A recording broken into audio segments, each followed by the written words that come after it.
The moving van rumbled to a halt in front of 14 Oakwood Lane, its final destination. Daniel Rivers, a man of 42 with a quiet dignity etched onto his face, stepped out, stretching his back after the long drive. He surveyed his new surroundings: immaculately manicured lawns, stately homes with pristine white facades, and an air of almost suffocating prosperity. Willow Creek was the kind of neighborhood where the birdsong seemed louder, the air cleaner, and the silence more profound, a silence that, to Daniel, already felt heavy with unspoken expectations. He'd chosen Willow Creek for its excellent schools, proximity to his new position at the Superior Court, and the promise of a quieter life after years of navigating the complexities of the city. He hadn't expected the subtle, yet palpable, tension that hung in the air the moment he stepped onto the street. He'd felt it in the fleeting glances, the averted eyes, the way conversations abruptly ceased as he walked by. The house itself was a beautiful colonial, 2 stories of gleaming white paint and perfectly placed windows. It was a stark contrast to the more modest home he'd left behind, a symbol of the success he'd achieved through years of hard work and dedication. He'd earned this. He deserved this. But the unease persisted, a nagging feeling that he didn't quite belong. He began unloading the van, the rhythmic thud of boxes against the pavement a counterpoint to the unsettling quiet of the neighborhood. His neighbor, Robert Miller, emerged from his own house, a sprawling Victorian that seemed to exude an air of self-satisfied superiority. Robert was a man in his late 50s, with a perpetually disapproving frown etched onto his face and eyes that held a mixture of suspicion and disdain. Robert watched Daniel from the porch, his gaze lingering a little too long, his posture stiff and rigid. Daniel, despite the prickle of discomfort, continued to unload the van, his movements deliberate and controlled. He knew the power of a calm demeanor, the way it could diffuse tension, or at least make it more manageable. He'd learned that lesson well in the courtroom. After a while, Robert finally descended the porch steps, his approach slow and deliberate, like a predator sizing up its prey. He was dressed in a crisp, white polo shirt and khaki pants, the epitome of suburban conformity. He stopped a few feet away from Daniel, his hands clasped behind his back, his expression unreadable. "Well, hello there," Robert said, his voice laced with a subtle, almost imperceptible, note of condescension. "New to the neighborhood, I presume?" Daniel straightened up, placing a box gently on the ground. "Yes," he replied, his voice even and polite. "Daniel Rivers. I just moved in." Robert didn't offer his hand. "Miller," he said, his voice clipped. "Robert Miller. I must say, it's unusual to see someone like you in Willow Creek." The statement hung in the air, heavy with unspoken implications. Daniel knew exactly what Robert meant. He was a black man in a predominantly white, affluent neighborhood. The subtle racism was unmistakable. He chose to ignore the blatant implication. "I'm sure I'll get to know the neighborhood soon enough," Daniel replied, attempting to keep his tone light. He tried to maintain a friendly demeanor, hoping to diffuse the tension. Robert didn't seem to notice or care. He continued to stare at Daniel, his eyes lingering on his clothes, his hands, his overall appearance. It was a silent appraisal, a judgment rendered without words. "Well," Robert said finally, turning to leave, "I hope you settle in quickly. We like to keep things orderly around here." The emphasis on the word orderly was unmistakable. It was a veiled threat. Daniel watched him go, the unspoken message clear.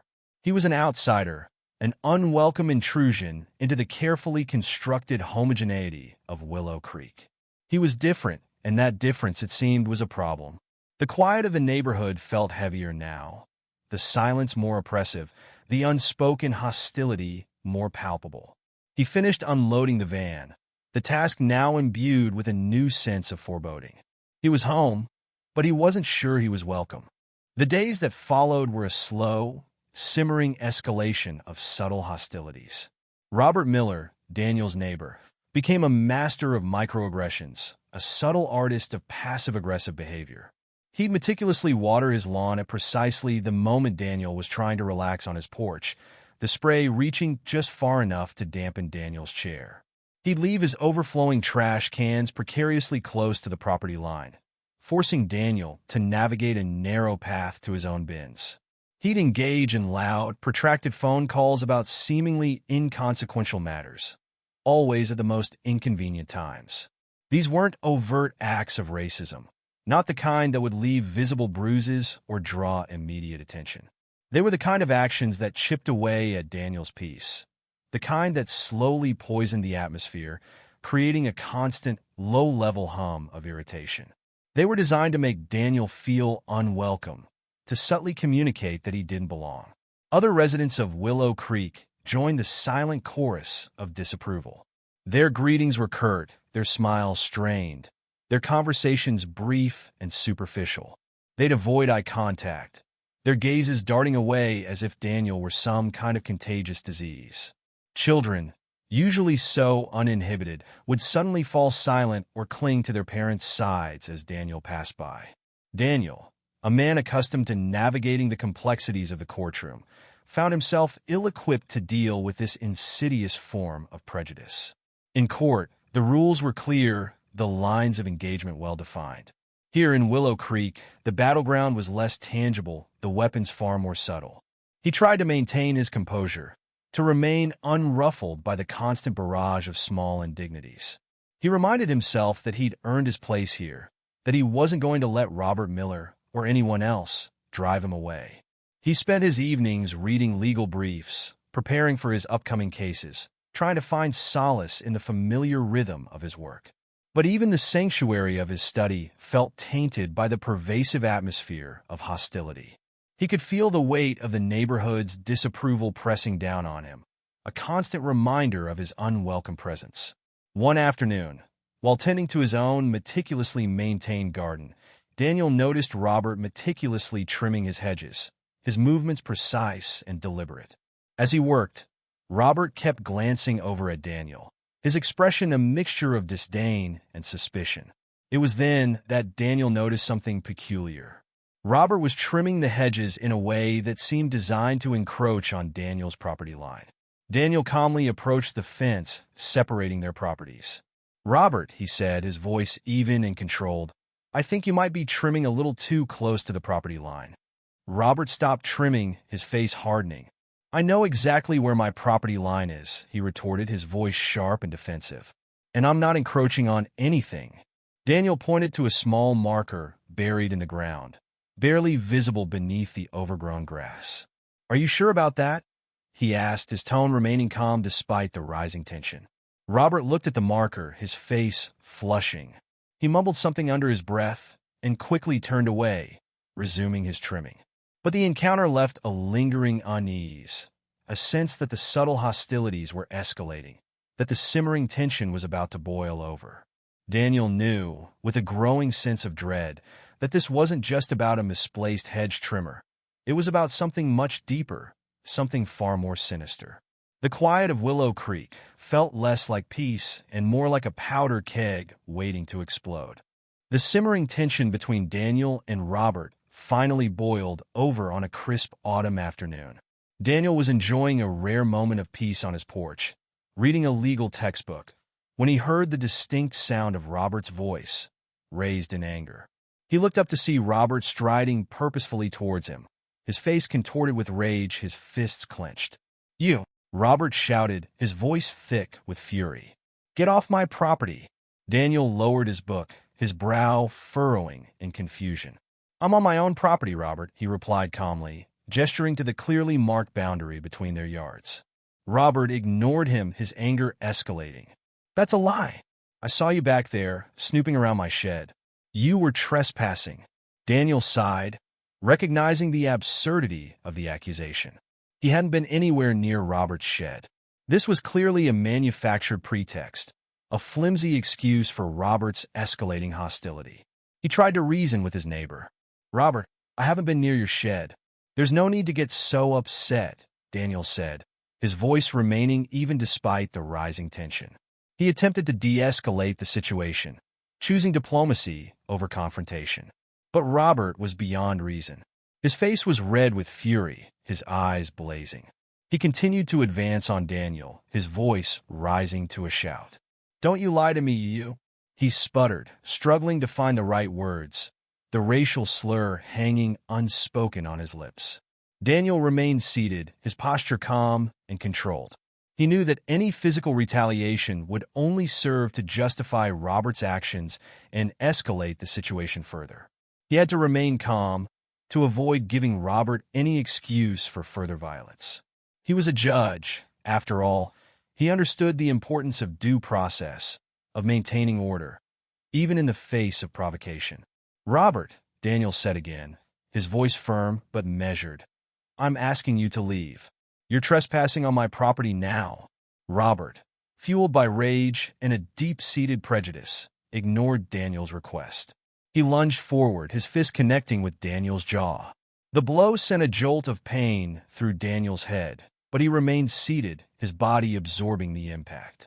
Robert continued his assault, raining blows upon Daniel, each punch laced with the venom of his hatred. He screamed racial slurs with each punch, his words a torrent of hateful bile. Daniel, despite the searing pain, remained remarkably calm. He didn't fight back. He didn't even flinch. He simply absorbed the blows, his body a silent testament to his resolve. He knew that any physical retaliation would only serve to justify Robert's actions and potentially escalate the situation to a point of no return. He had to remain passive, to allow the full weight of Robert's actions to be seen, to be witnessed. Finally, exhausted and breathless, Robert stumbled back, his rage momentarily spent. He stood panting, his chest heaving, his eyes wild with a mixture of anger and fear. He looked at Daniel, who was now nursing a bleeding lip and a throbbing jaw, and for a brief moment, a flicker of something akin to regret crossed his face. But it was fleeting, quickly replaced by the same hateful anger. He turned and stormed back to his house, leaving Daniel alone on his porch, nursing his wounds and contemplating the chilling reality of what had just transpired. The quiet of Willow Creek was shattered, replaced by the throbbing pain in Daniel's jaw and the chilling echo of Robert's hateful words. The aftermath of the assault was a blur of pain, confusion, and a chilling sense of violation. Daniel, his jaw throbbing, his lip bleeding, found himself sitting on his porch, the taste of blood mingling with the metallic tang of fear. He felt a deep, visceral anger simmering beneath the surface, but he consciously suppressed it. Retaliation wasn't the answer. Justice would be. He carefully cleaned his wounds, the sting of antiseptic a stark contrast to the dull ache in his jaw.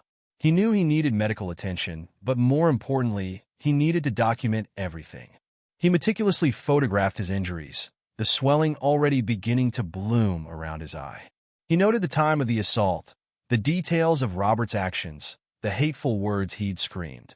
Every detail, no matter how seemingly insignificant, was carefully recorded. He called 911, his voice calm and measured despite the throbbing pain. He reported the assault, providing a clear and concise account of the events. The dispatcher, initially hesitant, became more attentive as Daniel described the racial slurs and the unprovoked nature of the attack. The police arrived swiftly, their expressions a mixture of concern and disbelief as they assessed Daniel's injuries and listened to his account. The officers, two young men with a palpable sense of unease, took statements and photographs. They seemed genuinely disturbed by the blatant racism and the brutality of the attack. They assured Daniel that they would thoroughly investigate the incident and that Robert Miller would face the consequences of his actions. They helped him to his feet, supporting him as he walked to the waiting ambulance. At the hospital, the doctors confirmed his injuries: a concussion, a fractured jaw, and multiple contusions. He underwent a series of tests and scans, the sterile environment a stark contrast to the raw violence he'd just endured. The nurses were kind and attentive, their concern palpable. As they treated his physical wounds, Daniel felt a growing sense of determination. This wouldn't be swept under the rug. Robert Miller would be held accountable. He spent the night in the hospital, the pain a constant, throbbing reminder of the assault. He lay awake, replaying the events in his mind, analyzing every detail, searching for any missed opportunity, any way he could have prevented the attack. He found none. Robert's violence had been premeditated, fueled by a deep-seated hatred that had been simmering beneath the surface for weeks. The next morning, as he was being discharged, a wave of exhaustion washed over him. The physical pain was intense, but the emotional toll was even greater. He felt violated, betrayed, and deeply saddened by the ugliness he'd witnessed in his new neighborhood. He knew he had a long road ahead, both physically and emotionally, but he also knew that he wouldn't rest until justice was served. He would use his position, his knowledge of the law, to ensure that Robert Miller faced the full consequences of his actions. The quiet resolve that had guided him through the assault now hardened into a steely determination. The fight had just begun. The days following the assault were a blur of doctor's appointments, physical therapy, and the slow, agonizing process of healing. Daniel's jaw was wired shut, forcing him to subsist on a liquid diet. The pain was constant, a dull ache that pulsed with every movement. His eye was swollen shut, his face a patchwork of bruises and contusions. He felt like a broken man, his body a testament to Robert Miller's hate. But even as he struggled with the physical pain, Daniel's mind was sharp and focused. He was meticulously gathering evidence, building a case that would leave no room for doubt. He collected the photographs he'd taken of his injuries, the police report, the medical records from the hospital. He reached out to his neighbors, the few who had witnessed the assault, asking them to provide statements. He was surprised by their willingness to cooperate, their initial hesitation replaced by a sense of outrage at Robert Miller's actions. He discovered that Robert's aggression wasn't an isolated incident. Several other residents of Willow Creek, mostly people of color, had experienced similar instances of subtle racism and harassment at Robert's hands. They had been too afraid to report him, fearing retaliation or being ostracized by the community. But now, emboldened by Daniel's courage, they were willing to come forward. Their testimonies painted a disturbing picture of Robert Miller, a man who used his position and privilege to intimidate and harass his neighbors. They described his constant microaggressions, his subtle acts of intimidation, his casual racism. They spoke of a pattern of behavior, a consistent disregard for the well-being of anyone who didn't fit his narrow definition of acceptable. Their stories confirmed Daniel's suspicions. Robert's attack hadn't been a random act of violence. It was the culmination of a long-simmering prejudice. Daniel also began researching Robert Miller. He discovered a history of minor offenses, mostly related to property disputes and neighborly disagreements. There were no major criminal convictions, but a pattern of aggressive behavior emerged, a recurring theme of entitlement and a disregard for the rights of others. He found evidence of Robert's involvement in local community organizations, where he held positions of authority and influence. This only served to amplify the sense of betrayal, the realization that Robert had used his position to mask his prejudice, to create an environment of fear and intimidation.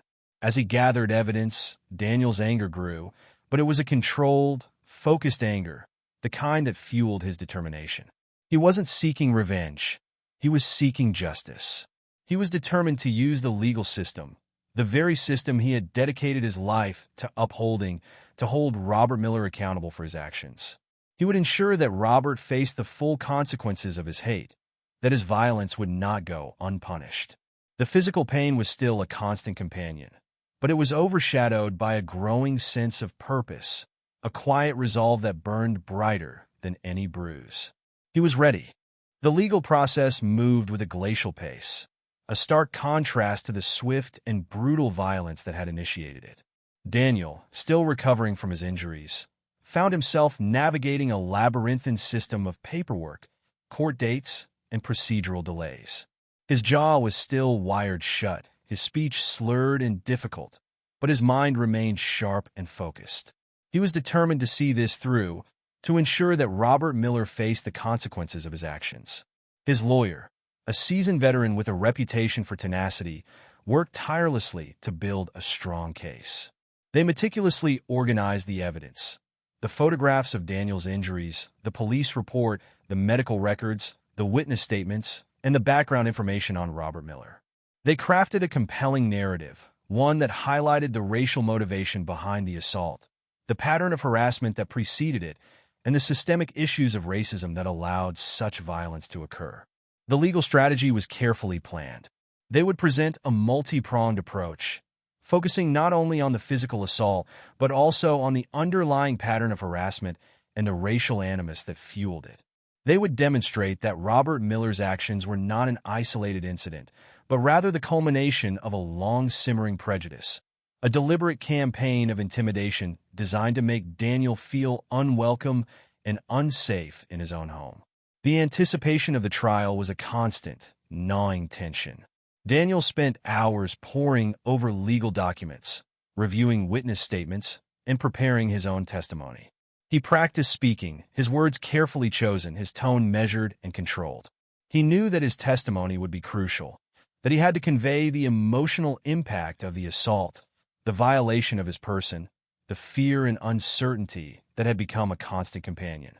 He found solace in the support of his friends and family, their unwavering belief in him a source of strength during this difficult time. They visited him regularly, bringing food, offering encouragement, and reminding him that he wasn't alone in this fight. Their presence was a lifeline, a constant reminder that he was surrounded by love and support, even as he faced the daunting task of confronting Robert Miller in court. The waiting was the hardest part. Each day felt like an eternity, the anticipation a heavy weight on his chest. He knew that the trial would be emotionally draining, a public airing of his private trauma. He knew that Robert Miller would try to minimize his actions, to downplay the violence, to shift the blame. But he was prepared. He had gathered the evidence, he had the support of his loved ones, and he had the unwavering belief in the justice system. He was ready to face Robert Miller, not only as a victim, but as a judge, a man dedicated to upholding the law and ensuring that justice prevailed. The day of the trial loomed, a momentous occasion that would determine not only Robert's fate, but also the future of Daniel's peace of mind in his new home. The day of the trial arrived like a storm, dark and ominous, heavy with unspoken tension. Daniel, his jaw still wired shut, felt a knot of anxiety tighten in his stomach. He'd spent weeks preparing, poring over legal documents, rehearsing his testimony, steeling himself for the emotional onslaught. He was ready, or as ready as he could be. He arrived at the courthouse early, the imposing structure a stark reminder of the gravity of the situation.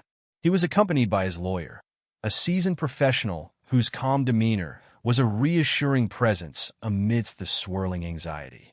He felt the weight of expectation, not just from his own desire for justice, but also from the other residents of Willow Creek who had shared their stories, who had placed their faith in him to bring Robert Miller to account. The courtroom was packed, a sea of faces, a mixture of curious onlookers, concerned neighbors, and members of the press. He caught glimpses of familiar faces from Willow Creek, their expressions a mixture of apprehension and hope. He saw the fear in their eyes, a reflection of the fear that Robert Miller had instilled in the community. He felt the weight of their hopes resting on his shoulders. Robert Miller sat at the defendant's table, his face pale and drawn, his usual air of self-assuredness replaced by a nervous fidgeting. He looked smaller, less imposing than Daniel remembered, his arrogance diminished by the gravity of the situation. He glanced at Daniel, his eyes revealing a flicker of something akin to fear, a recognition of the power dynamic that had shifted. The trial began with the prosecution's opening statement, a carefully crafted narrative that laid out the facts of the case, highlighting the racial motivation behind the assault, the pattern of harassment, and the severity of Daniel's injuries. The prosecutor presented a compelling case, weaving together the evidence into a cohesive whole, leaving no room for doubt. Witness testimonies followed, each one adding another layer to the narrative. Daniel's neighbors recounted their own experiences with Robert Miller, their stories confirming the pattern of intimidation and harassment. Their voices, initially hesitant, grew stronger as they shared their experiences, their collective testimony painting a disturbing picture of Robert's behavior. The atmosphere in the courtroom was thick with tension. Each witness's testimony was met with a ripple of murmurs, a collective gasp of disbelief, a shared sense of outrage. The weight of the evidence was undeniable, the truth hanging heavy in the air. Robert Miller sat silently, his face a mask of barely concealed fear, his earlier arrogance completely gone. The weight of his actions, the consequences of his hate, were finally catching up to him. The courtroom waited, breathless, for Daniel's turn. The moment of reckoning was near. Daniel's testimony was the heart of the trial, the moment of truth that would determine the outcome. He approached the witness stand, his jaw still wired shut, his speech slightly slurred, but his eyes burning with a quiet intensity. He looked directly at Robert Miller, his gaze unwavering, his expression a mixture of sorrow and steely determination. He began his testimony calmly, recounting the events of the assault, his voice measured and controlled. He described the weeks of subtle harassment, the microaggressions, the constant feeling of being unwelcome, the simmering tension that had finally exploded into violence. He spoke of the fear, the pain, the violation, his words carefully chosen, each one carrying the weight of his experience.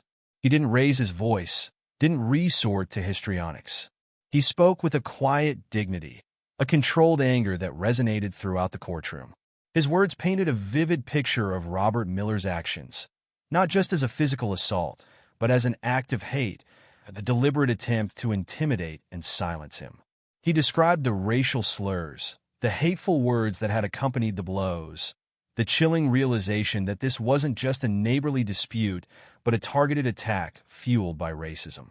He spoke of the fear that had gripped him, the fear not only for his own safety, but also for the safety of other residents of Willow Creek, the fear that such violence could happen again. His testimony was powerful, not because of its emotional intensity, but because of its quiet strength, its unwavering honesty. He spoke of the impact of the assault, not just on his physical well-being, but also on his emotional state, the constant fear, the sleepless nights, the lingering sense of violation. He spoke of the importance of accountability, the need to ensure that Robert Miller faced the consequences of his actions, not just for his sake, but for the sake of the community. As he spoke, the courtroom fell silent, the only sound the occasional sniffle or a hushed whisper. The weight of his words hung heavy in the air, a palpable sense of sorrow and outrage. Robert Miller stared straight ahead, his face pale, his body rigid, his earlier bravado completely gone. He seemed to shrink under the weight of Daniel's testimony, his earlier arrogance replaced by a palpable sense of fear. Daniel concluded his testimony, his voice hoarse but firm. He looked at the jury, their faces a mixture of shock, sadness, and determination. He knew that he had done everything he could. He had presented the evidence, he had shared his story, he had laid bare the ugliness of Robert Miller's actions. Now it was up to them, to the jury, to decide. The fate of Robert Miller and the future of Willow Creek rested in their hands. The courtroom held its breath, waiting for the next phase of the trial, the cross-examination and the final verdict. The defense's cross-examination of Daniel was a brutal affair, a calculated attempt to discredit his testimony and undermine his credibility. Robert Miller's lawyer, a seasoned litigator known for his aggressive tactics, launched a relentless attack, attempting to portray Daniel as an unreliable witness, a man prone to exaggeration and prone to fabricating details.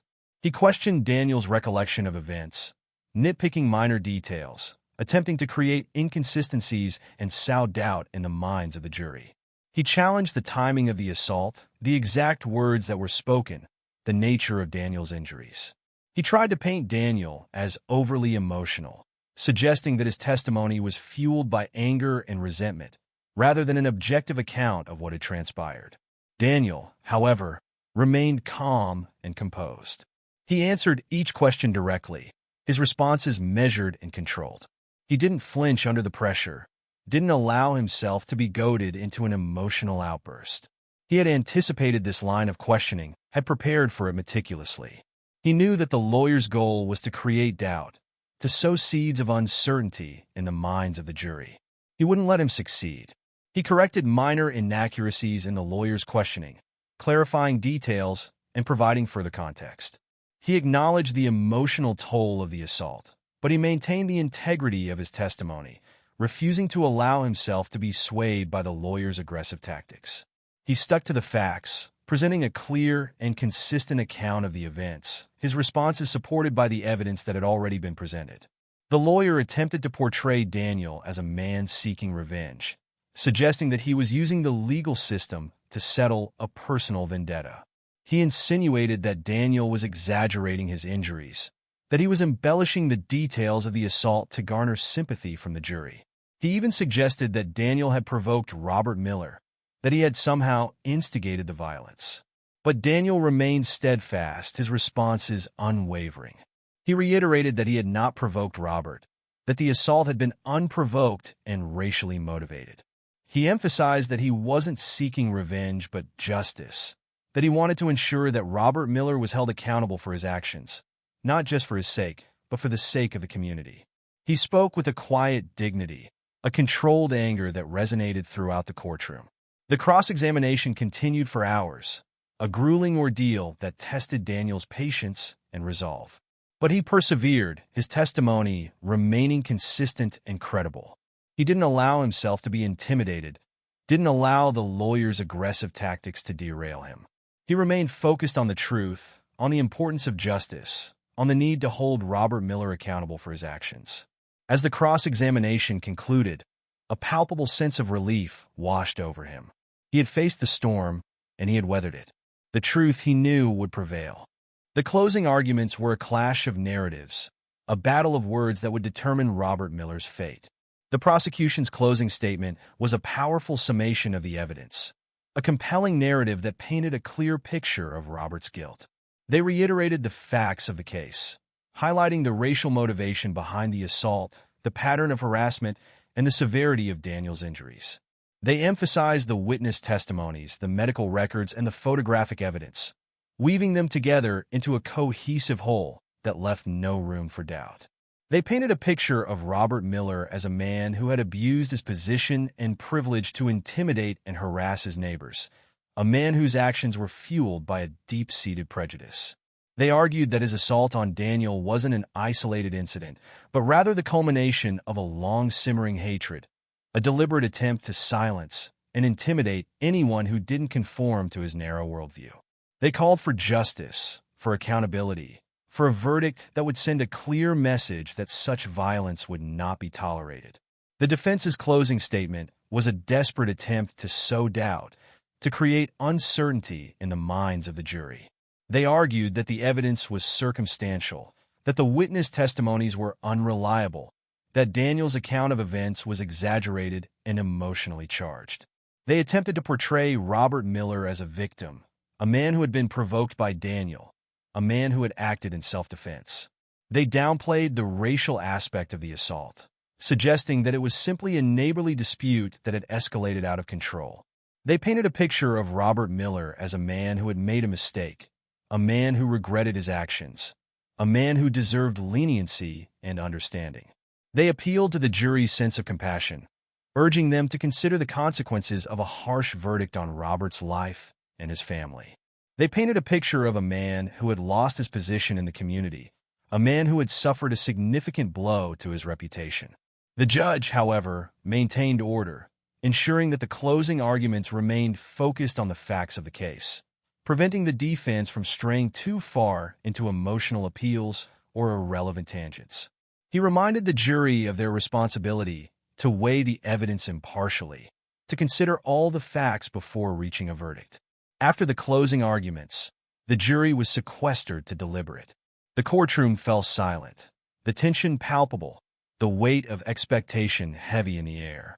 Daniel sat quietly, his jaw still wired shut, his body weary, his mind racing.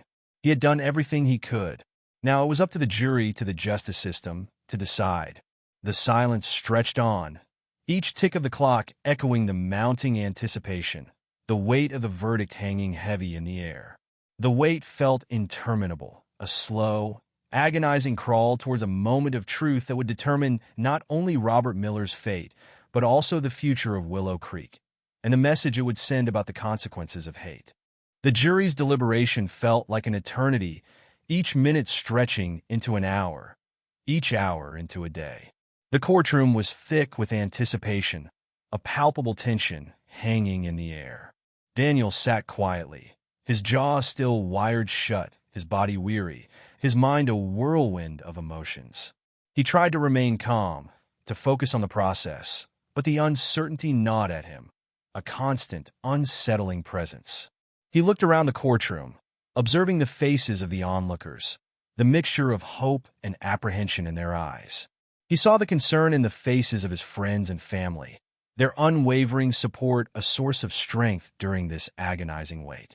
He felt the weight of their hopes resting on his shoulders, the weight of the community's expectations. The silence was broken only by the occasional cough, the rustle of papers, the hushed whispers of those who dared to speak.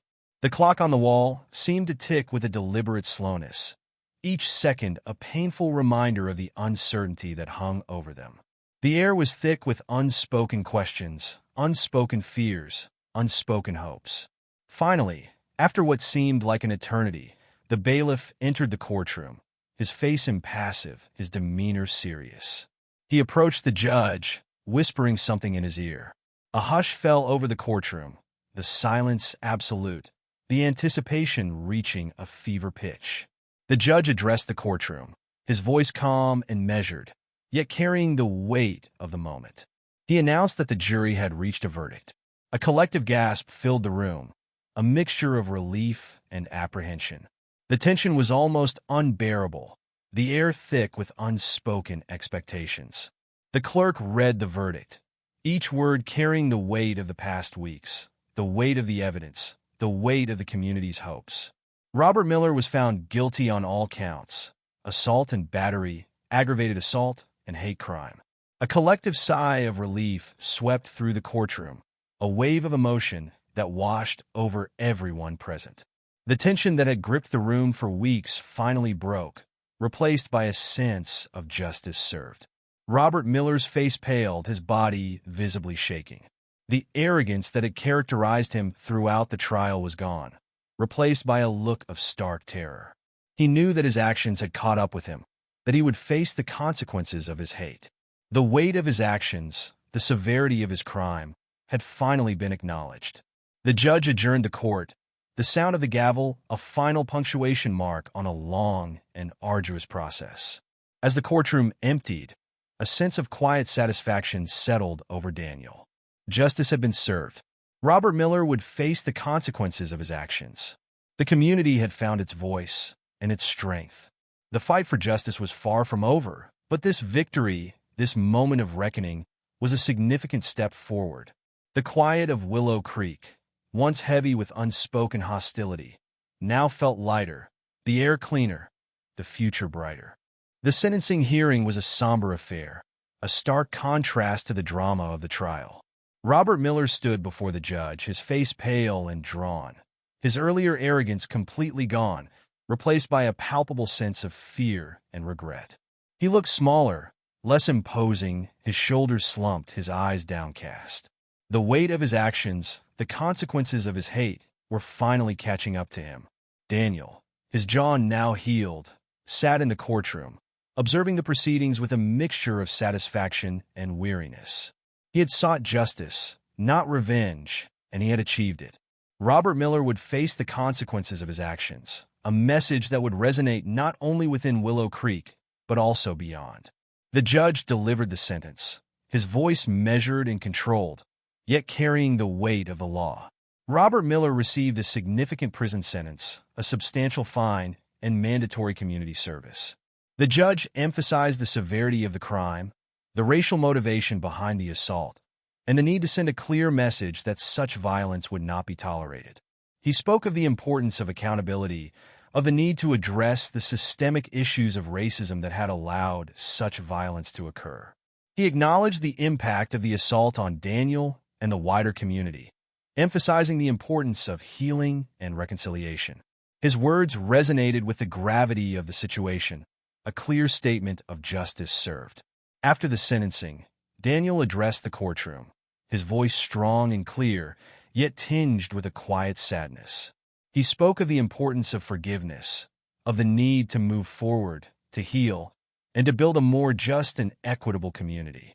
He thanked the witnesses who had come forward, the police officers who had investigated the case, his lawyer who had fought tirelessly on his behalf, and his family and friends who had supported him throughout the ordeal. He spoke of the need for ongoing dialogue, for a continued commitment to addressing the systemic issues of racism that had allowed such violence to occur. He emphasized the importance of education, of understanding, of empathy, and of a collective commitment to creating a society where everyone feels safe and respected. His words were a call for change, a plea for understanding, a message of hope. The sentencing hearing marked the end of a chapter, but it also marked the beginning of a new one. Robert Miller would face the consequences of his actions, but the work of healing and reconciliation was far from over. The community of Willow Creek would need time to heal, to rebuild trust, to move forward. Daniel, however, was determined to play his part in that process, to use his experience to promote understanding, to advocate for justice, and to help create a more just and equitable society for all. The quiet of Willow Creek, once heavy with unspoken hostility, now felt lighter, the air cleaner, the future brighter. Justice had been served, but the work of building a better future had just begun.